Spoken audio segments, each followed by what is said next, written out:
Welcome back. In this video, I'll show you how to build a smudge to deal with the bugs when they start to get bad. Up here in Canada, some days the bugs do get bad. But as mentioned in the earlier video, some things work good, some things can work better. Try your own ideas in your own location to see what works for you. For me, this is what I've been doing over the years. It works well for me. I always like to get a smudge going because on days like this, when the bugs are really bad, a fire makes all the difference with that smudge. Hi, I just stopped at a balsam tree here. How do we know it's a balsam tree? It's an evergreen. You'll see the green needles. And at the same time with the bark, you'll see the blisters on the bark. Now what I've done is I've taken a bunch of these branches and I've started at the end of the branches, worked my way up to about baby finger size. And I've collected them into a bundle like this. This is my tinder and my kindling. So this is good to get the fire started.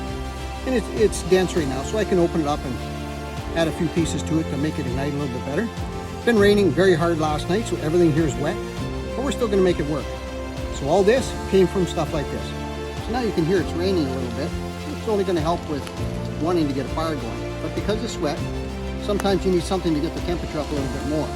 If it wasn't raining, I might use a couple other things. Today, because we have birch in our area, and this is the white birch, because this is up really high, it means that it's farther from the ground and it's going to be a lot drier. There's going to be more breeze coming through the bush, which is actually going to dry this.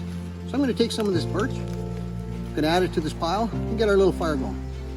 Okay, one other thing I like to do is, because the ground is wet, everything is wet today because it rained pretty hard, is what I'd like to do is I'm going to get myself a couple of pieces of this bark that I'm going to put underneath this. And that's going to ensure that the damp that's on the ground doesn't end up on my tinder. So I can put this on top of here. I can make sure that if I have some dry pieces here, they don't get wet because of the ground. So I'm making the fire on top of this. So the poplar is a good little tree for doing this. Good little trick.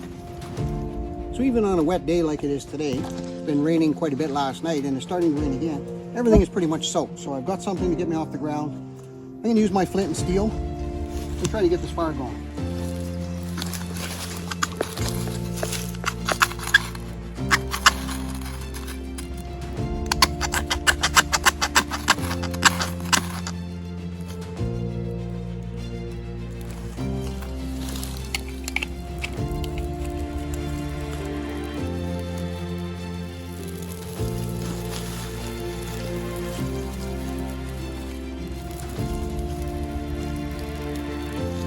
Now some of these wet pieces will dry because the heat at the top of the flame is the hottest part.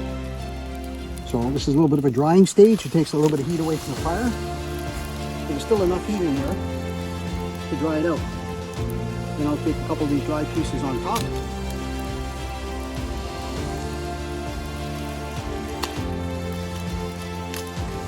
Which will add to our fire. Then this is going to be my main wood. It needs a little chance to dry at the same time. I'll put it on here. And then we have a fire. So the branches that we collected are wet because it's been raining all night, but they're aerated enough because they're loose in there. They're easy to burn as tinder. We're going to get up to temperature pretty fast. As we can see, the birch is wet, but it'll start a fire. Tinder is burning nicely. The bigger wood is burning nicely, and all the while I've got lots of air around it for good combustion. So the fire triangle, oxygen, fire, and fuel. And at the same time, there's a lot of bugs out here today. This smoky fire is going to be great to get rid of the bugs. So I picked the balsam tree originally because it's got a lot of resin in it. The resin is good. It's like a little oil, which is going to take wet wood and help it to burn better. So all this in combination makes me a fire to keep the bugs away.